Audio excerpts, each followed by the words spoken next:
Kaleessa carraayixee hin milkooyne, kaleessa tattaafattee bakka yaaddee hin geenye, kaleessa hedduu yaaltee wanti ati yaaddisiif hin milkooyne hubadhu.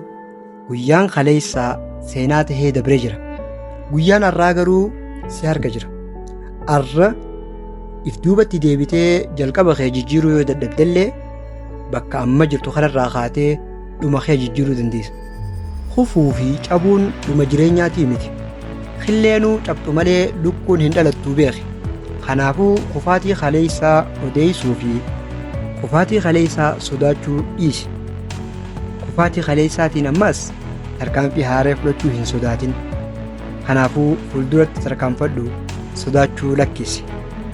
Ammas kaleessaaf hin boo'in. Har'a keetirratti xiyyeeffadhu. Rakkoon ta'e hangamillee guddoo taatus Rabbiin furmaata rakkoo sanii fiduu keessatti si gargaaru inni tokkichi si uume. Rakkoo sanirra guddaa ta'uu hubadhu. Kanaafuu yeroo hunda isa abdadhuutii fuulduratti tarkaanfadhu. Dr. Eliyaas Hordofaa, Galatooma.